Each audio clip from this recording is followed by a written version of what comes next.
É trabalho seu. É. Olha só, gente, o nosso livro, o Kiko sempre falava, Pastora Ângela, vamos fazer o livro das mulheres da Bíblia. Falava, vai chegar a hora, Kiko, ainda não dá pra gente colocar para imprimir, não. E então chegou a hora. E pegamos o Alisson lá, ó, o Kiko já fez metade do trabalho aqui, da diagramação, mas precisamos da capa, precisamos de ajustar tudo aqui. Você topa pegar? Sim. E saiu o nosso livro, está lindo. E esse livro, assim como todo o material que o Ministério tem, que você pode conhecer através da nossa loja, no nosso site, todo esse material é para missões. E fazer missões requer muito recurso, porque o Ministério está nos 5 continentes e, gente, cada continente tem os seus desafios. E queremos convidar você a estar conosco em missões para os desafios de Deus. Olhando o exemplo e o testemunho do Alisson aqui, que não hesitou, ele disse, Deus vai me ajudar. Sim.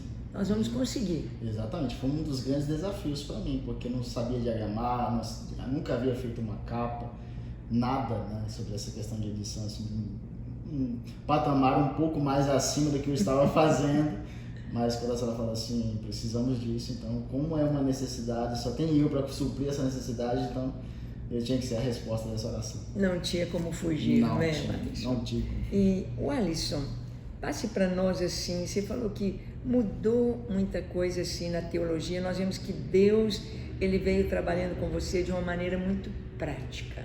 Sim. Muito prática. E você, dentro do que você vê a igreja hoje, os jovens hoje, o que você aconselharia para os jovens, pastores, para estar alinhado com a vontade de Deus? O que você tem recebido do Senhor e entendido para este tempo? Eu vejo muito a questão de consciência, de identidade, pastor. É o que Deus tem falado muito no meu coração, tem trabalhado muito comigo, principalmente agora com a chegada do Enzo. Eu entendendo que Deus está compartilhando comigo o sentimento dele, porque Deus é Pai. Sim. E Deus está me apontando muito para esse lugar, sabe, de paternidade em todos os sentidos agora. E eu, como filho de Deus que sou, então eu não posso mais viver diante das limitações impostas nem por esse século, nem pelas próprias coisas que acontecem em volta de mim, as pressões sociais. Então eu não posso viver assim, porque eu tenho um herdeiro a caminho. E Deus, ele é o Deus que nos dá uma herança com Cristo. Nós somos co-herdeiros com Cristo e temos que viver como tal. Interessante que hoje mesmo eu meditava justo nessa passagem que a Rafaela colocou aí, de Romanos 8:22, que a criação, ela aguarda a manifestação dos filhos de Deus. E eu entendo que não é somente algo futuro, é algo presente também. Porque aí não diz que a criação aguarda a manifestação de Deus, porque Deus já se manifestou. E como que Deus se manifestou? Nos tornando filhos dele. Nos tornando filhos através da pessoa de Jesus. E a Bíblia diz que nós temos a mente de Cristo.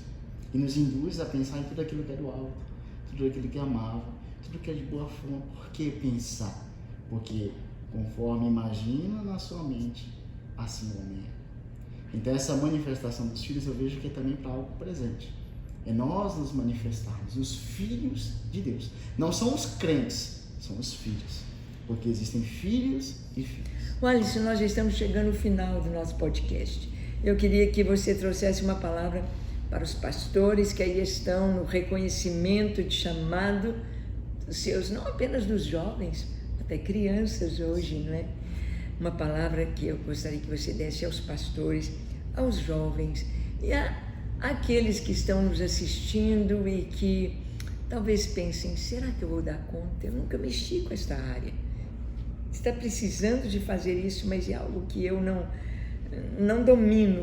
O que eu vou fazer? Traz uma palavra, fechando o nosso podcast. Claro, isso me remete ao que eu sempre venho meditando sobre a vida de Jeremias.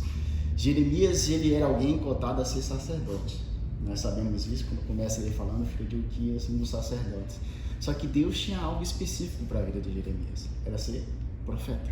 E foi um dos grandes profetas que nós conhecemos hoje, né? Vários escritos de Jeremias, né? Nós usamos nas pregações, muitos pastores usam uma referência, porque ele levava uma mensagem clara. E quando ele iniciou no seu ministério, ele se achava como uma criança. Só que o Senhor falou para ele: não fale que você é uma criança, porque tudo que eu colocar na sua boca, isso vai ser o que você vai transmitir. Primeiro, a mensagem é de Deus, não é minha. Não é de uma pessoa, é do próprio Deus. Então, quando Deus chama, Ele se encarrega, Ele capacita. Porque muitas vezes, quando nós pensamos assim, eu não vou fazer porque eu não sei, estamos dizendo que somos nós os responsáveis por fazer somente e que não vamos ter a ajuda do Espírito Santo. Somos muito egoístas quando pensamos que a força é nossa, a sabedoria é nossa, o conhecimento é nosso. A Bíblia diz, e é claro quando fala, que a sabedoria, o conhecimento, o entendimento é Deus quem dá. Então, a palavra que eu deixo para os pastores, para os jovens, para todos que estão vendo, é: dependa do Senhor nos mínimos detalhes. E não se limite pela sua falta de conhecimento ou de entendimento em algo específico. Porque se o Senhor falou, se o Senhor chamou, Ele se encarrega de tudo.